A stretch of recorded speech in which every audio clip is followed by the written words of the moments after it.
اللہ 3 گھروں سے ہمیشہ خوش ہوتا ہے۔ کیا آپ کا گھر ان 3 گھروں میں شامل ہے؟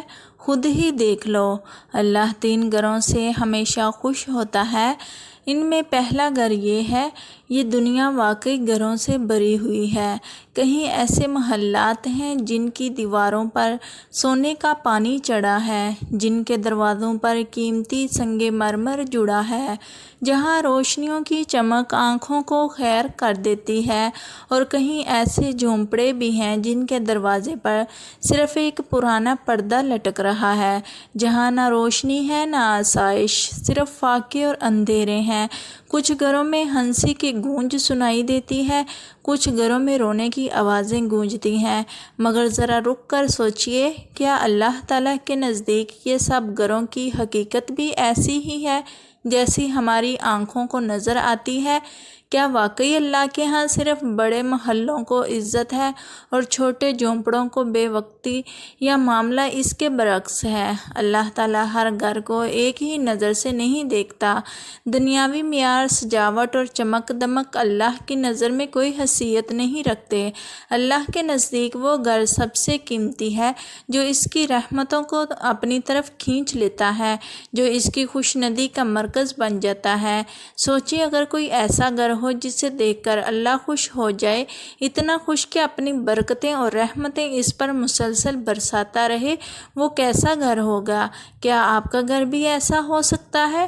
یہاں اصل سوال یہ نہیں کہ دنیا آپ کے گھر کو کیسا دیکھتی ہے، اصل سوال یہ ہے، اللہ آپ کے گھر کو کیسی نظر سے دیکھتا ہے؟ کیا آپ کا گھر ان گھروں کی فہرست میں شامل ہے جنہیں دیکھ کر فرشتے بھی خوش ہو جاتے ہیں اور جن کے مکین اللہ کی خاص حفاظت میں آ جاتے ہیں؟ اگر ہاں تو خوشخبری ہے، آپ کے گھر کی خوش قسمتی کی انتہا نہیں، لیکن اگر نہیں تو ڈرنے کی ضرورت بھی نہیں، کیونکہ ابھی وقت ہے، آپ آج بھی اپنے گھر کو ان گھروں میں شامل کر سکتے ہیں۔ لیکن سوال باقی ہے، وہ 3 گھر آخر کون سے ہیں؟ کیا ایک عام سا گھر بھی اللہ کا محبوب گھر بن سکتا ہے؟ کیا ضروری ہے وہ گھر بہت بڑا، بہت شاندار اور بہت قیمتی ہو، یا پھر اللہ کی نظر میں کوئی اور ہی پیمانہ ہے جس سے گھروں کی قدر و قیمت طے ہوتی ہے؟ یہی وہ راز ہے جو اس ویڈیو میں کھلنے والا ہے۔ آخر تک ساتھ رہیے گا، کیونکہ جو بات آپ سننے جا رہے ہیں وہ شاید آپ کی زندگی کی ہی نہیں بلکہ آپ کے پورے گھرانے کی زندگی بدل دے، اور کون جانتا ہے، ہو سکتا ہے آج کے بعد آپ کے گھر کا شمار بھی ان گھروں میں ہونے لگے جن سے اللہ ہمیشہ خوش رہتا ہے۔ اللہ 3 گھروں سے ہمیشہ خوش ہوتا ہے۔ ان میں پہلا گھر جس میں راز چھپتے ہیں نہ کہ راز کھلتے ہیں۔ کبھی آپ نے سوچا ہے کہ ایک گھر کی اصل خوبصورتی صرف اس کی دیواروں، روشنیوں یا سجاوٹ میں نہیں ہوتی، بلکہ اس کی اصل شان اس کی خاموشی میں چھپی ہوتی ہے، جو وہاں کے رہنے والوں کو دنیا سے الگ ایک سکون عطا کرتی ہے۔ ایسے گھروں میں عجیب سی کشش ہوتی ہے، جیسے اندر قدم رکھتے ہی دل کہتا ہے کہ یہ جگہ رازوں کی پناہ گاہ ہے۔ یہ وہ دیواریں ہیں جو سنتی تو ہیں مگر افشاں نہیں کرتی۔ گھر جس میں راز چھپتے ہیں نہ کہ راز کھلتے ہیں، حقیقت میں ایک ایسی نعمت ہے جسے بہت کم لوگ سمجھتے ہیں۔ اس گھر میں رہنے والے اپنی زندگی کے دکھ درد، خوشیاں، کمزوریاں، کمیاں دنیا کو دکھانے کی بجائے اپنی 4 دیواری میں چھپا لیتے ہیں۔ ان کے ہاں کوئی دوسرا شخص چاہے مہمان بن کر آ جائے، چاہے ہمسایہ ہو، وہ کبھی یہ احساس نہیں کر پاتا کہ اندر کے لوگوں کے دکھ کیسے ہیں یا مشکلات کیا ہیں۔ یہ لوگ نہ فخر میں اپنی نیکیوں کو اچھالتے ہیں، نہ شکایت میں اپنے غموں کو پھیلنے دیتے ہیں۔ ایسے گھروں میں سب سے بڑی صفت یہ ہوتی ہے کہ زبان پر لگام، دل پر صبر اور کانوں پر پہرا لگا ہوتا ہے۔ کوئی کتنا ہی قریب کیوں نہ آ جائے، وہ راز جو خاندان کے اندر ہیں وہ کبھی باہر نہیں نکلتے۔ یہی وجہ ہے کہ اللہ ایسے گھروں کو سکون اور محبت سے بھر دیتا ہے، کیونکہ وہاں کے رہنے والے نہ صرف اپنی عزت کی حفاظت کرتے ہیں بلکہ دوسروں کو بھی پردہ داری کرتے ہیں۔ یہ گھر کسی قلعے کی طرح ہوتے ہیں جس کی دیواریں مضبوط اور محفوظ ہوں، جہاں سے کوئی کمزوری، کوئی بید، کوئی شکایت باہر نہ جا سکے۔ اور یہ رازداری دراصل ایک عبادت ہے، کیونکہ یہ لوگوں کے دلوں کو جوڑتی ہے اور رشتوں کو محفوظ رکھتی ہے۔ گھر جس میں راز چھپتے ہیں نہ کہ راز کھلتے ہیں، ایک ایسا ماحول پیدا کرتا ہے کہ بچے بھی سکون میں پروان چڑھتے ہیں اور عورتیں بھی اپنی عزت محفوظ سمجھتی ہیں۔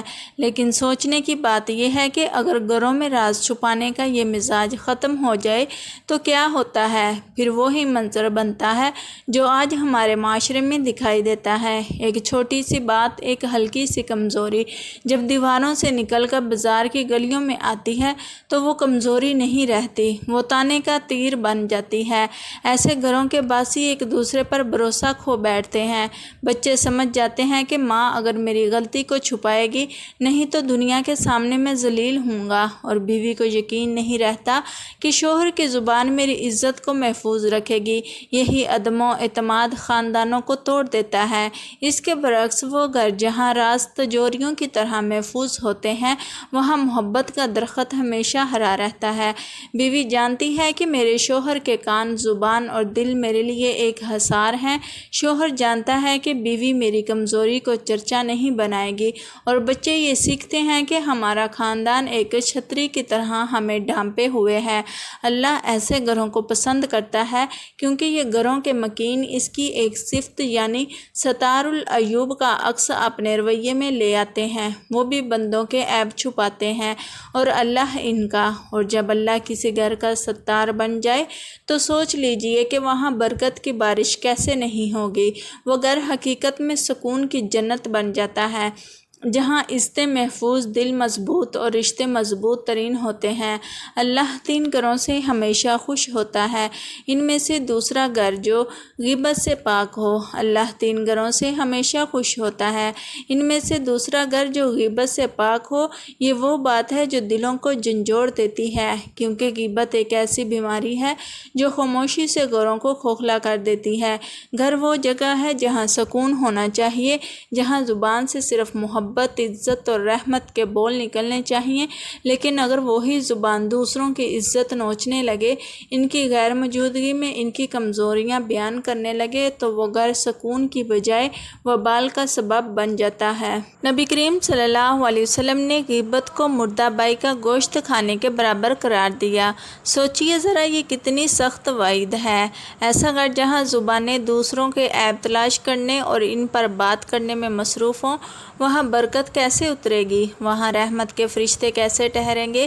اس کے برعکس وہ گھر جہاں دل اور زبان غیبت سے محفوظ ہو، وہاں سکون و برکت کی بارش برستی ہے، کیونکہ وہ زبانیں بندوں کے عیب چھپانے، دعا کرنے اور خیر خواہی کرنے میں لگتی ہیں۔ اللہ کے نزدیک دوسرا گھر یعنی وہ گھر جو غیبت سے پاک ہو، صرف زبان کی حفاظت سے ہی نہیں بنتا بلکہ نیت کی صفائی سے بھی جڑا ہوتا ہے۔ جب ایک گھر کے افراد یہ طے کر لیتے ہیں کہ ہم دوسروں کی باتیں کرنے کی بجائے اپنی اصلاح کریں گے تو وہ گھر محبت کا گہوارہ بن جاتا ہے۔ یاد رکھیے غیبت صرف اس وقت نہیں ہوتی جب آپ کسی غیر کی بات کرتے ہیں، بلکہ اگر بہن بھائی ایک دوسرے کی پیٹھ پیچھے تذکرہ کریں، بیوی شوہر کے عزیزوں پر باتیں کرے یا والدین اپنی اولاد کی برائی دوسرے کے سامنے بیان کرے تو یہ سب بھی اسی میں شامل ہے۔ وہی گھر اللہ کا پسندیدہ ہوتا ہے جہاں یہ سب کچھ بند ہو جاتا ہے۔ دوستو، اگر اس گھر کی فضا میں خیر و برکت بسیرا کرتی ہے، دعائیں جلد قبول ہوتی ہیں اور سکون دلوں کو گھیر لیتا ہے۔ یہی وجہ ہے کہ ایسے گھروں کو اہل ایمان کی پہچان کہا گیا ہے، کیونکہ جو دوسروں کو عزت دیتے ہیں وہ دراصل اپنی عزت کو بڑھا لیتے ہیں۔ انسان کی اصل آزمائش تب سامنے آتی ہے جب وہ اپنے دل کی حقیقت کو پہچاننے میں ناکام ہو جاتا ہے۔ اکثر لوگ سمجھتے ہیں کہ وہ اللہ کے قریب ہیں، ان کی نیتیں پاک ہیں اور وہ خالص عبادت کر رہے ہیں، مگر حقیقت یہ ہے کہ شیطان سب سے پہلے نیتوں میں وسوسے ڈالتا ہے۔ جب انسان عبادت کو لوگوں کو دکھانے کے لیے کرے، جب قرآن پڑھنے کا مقصد یہ ہو کہ لوگ اسے حافظ یا قاری سمجھیں، جب نماز پڑھنے میں دل سکون سے زیادہ دنیاوی تعریف تلاش کرے، تو یہ سب اس بات کا ثبوت ہے کہ نیت بگڑ چکی ہے۔ نیت کی خرابی کی ایک بڑی علامت یہ بھی ہے کہ انسان چھوٹے چھوٹے نیک عمل کو معمولی سمجھ کر چھوڑ دے اور بڑے اعمال کو صرف نام و شہرت کے لیے اختیار کرے۔ جیسے صدقہ اس وقت دینا جب مجمع میں لوگ دیکھ رہے ہوں، یا کسی ضرورت مند کو مدد صرف اس لیے دینا کہ تصویریں کھینچی جائیں اور تعریف ہو۔ یہ وہ مقام ہے جہاں انسان یہ سمجھتا ہے کہ وہ بہت بڑا نیکوکار ہے، لیکن حقیقت میں اس کا دل دنیا کی محبت میں گم ہو چکا ہوتا ہے۔ اسی طرح ایک اور خطرناک علامت یہ ہے کہ انسان اپنی خامیوں کو بھول کر دوسروں کے عیب تلاش کرنے لگے، اپنی نمازوں میں کمی کو نہ دیکھے مگر دوسروں کے سجدے میں چھوٹی سی حرکت پر تنقید کرے، اپنے دل کی غفلت کو نہ سمجھے مگر دوسرے کی کمزوریوں کو بڑھا چڑھا کر بیان کرے۔ یہ وہ بیماری ہے جسے نبی کریم صلی اللہ علیہ وسلم نے ریاکاری اور نفاق قرار دیا ہے۔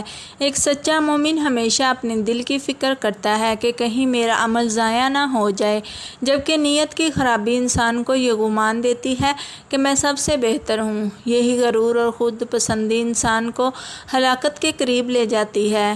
یوں لگتا ہے جیسے وہ اللہ کے راستے پر ہے مگر حقیقت میں اس کا قدم گمراہی کی طرف بڑھ رہا ہوتا ہے۔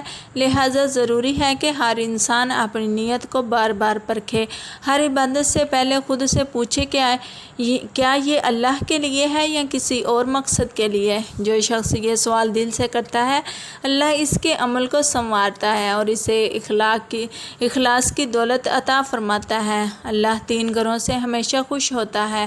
ان میں سے تیسرا گھر مصیبت آنے پر شکوہ نہیں بلکہ شکر کیا جاتا ہے۔ مصیبت جب آتی ہے تو اکثر گھروں کا سکون بکھر جاتا ہے۔ کوئی بیماری ہو، کوئی نقصان ہو یا کوئی اچانک حادثہ تو گھر میں رونا، شکایت اور شکوہ عام ہو جاتا ہے۔ ایسے وقت میں الفاظ کی تلخی اور لہجوں کی سختی سے ماحول مزید بوجھل ہو جاتا ہے، لیکن یاد رکھیے اللہ کے نزدیک وہ گھر بہت قیمتی ہے جہاں مشکل کے لمحوں میں زبان سے شکایت نہیں نکلتی بلکہ شکر کے کلمات ادا ہوتے ہیں۔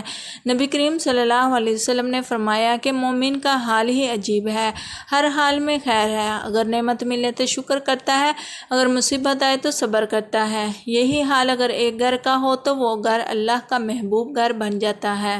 ایسے گھروں کی مثال قرآن میں بار بار ملتی ہے۔ حضرت ایوب علیہ السلام کی بیوی جب اپنے گھر میں اپنے شوہر کی بیماری اور غربت کے باوجود صبر کا چراغ جلاتی رہی تو وہ گھر اللہ کے نزدیک جنت کے باغ جیسا ٹھہرا۔ سوچنے کی بات یہ ہے کہ مصیبت کے وقت جو جملہ گھر میں کہا جاتا ہے وہ صرف دیواروں سے نہیں ٹکراتا بلکہ آسمان تک پہنچتا ہے۔ اگر گھر کے افراد کہیں الحمدللہ یہ بھی اللہ کی حکمت ہے تو فرشتے خوش ہو جاتے ہیں، لیکن اگر زبان سے کیوں ہوا، میرے ساتھ ہی کیوں ہوا جیسے جملے نکلیں تو یہ شکوہ اللہ کو ناراض کر دیتا ہے۔ گھر میں سکون اس وقت رہتا ہے جب دکھ کو بھی ایک ربانی فیصلہ مانا جائے۔ اللہ کے نزدیک محبوب ترین گھر وہ ہے جہاں کوئی عورت یا مرد مصیبت میں بھی یہ کہہ دے یہ آزمائش ہے لیکن یہ بھی رب کی رحمت کا ایک رنگ ہے۔ اس ایک جملے کی گونج آسمان تک جاتی ہے اور اللہ فرشتوں سے فرماتے ہیں میرے بندوں کو دیکھو یہ دکھ میں بھی میرا شکر کر رہے ہیں، اور یہی لمحہ اس گھر کو اللہ کی رحمتوں کا مرکز بنا دیتا ہے۔ یہ وہی گھریلو ماحول ہے جسے دین نے صبر کا چراغ کہا ہے، جو طریق وقت میں بھی گھر کو روشن رکھتا ہے۔ یاد رکھیے دکھ پر صبر اور شکر کرنے والے گھروں میں اللہ کی خاص نصرت نازل ہوتی ہے، وہ گھر جنت کے باغوں میں سے ایک باغ بن جاتا ہے۔ حدیث میں آتا ہے کہ جب اللہ کسی بندے کو آزمائش دیتا ہے اور وہ بندہ صبر کرتا ہے تو اللہ اسے اجر بغیر حساب کے عطا فرماتا ہے۔ جب پورا گھر مصیبت کے وقت صبر کا قلعہ بن جائے تو یہ گھر نہ صرف دنیا میں سکون پاتا ہے بلکہ آخرت میں بھی فرشتوں کا مہمان خانہ بنتا ہے۔ وہاں موت کے وقت فرشتے آ کر کہیں گے سلام ہو تم پر کہ تم نے صبر کیا، اب اس جنت میں داخل ہو جاؤ جو تمہارے لیے تیار ہے۔ اس لیے وہ گھر جہاں شکوہ نہیں ہوتا بلکہ شکر ہوتا ہے وہ گھر اللہ کے نزدیک سب سے زیادہ محبوب ہے۔ سوچے مصیبت کا لمحہ ہمیشہ نہیں رہتا لیکن اس لمحے کا رویہ ہمیشہ کی تقدیر لکھ دیتا ہے۔ اگر صبر کیا جائے تو وہ لمحہ آخرت کے لیے کامیابی کا ذریعہ بن جاتا ہے۔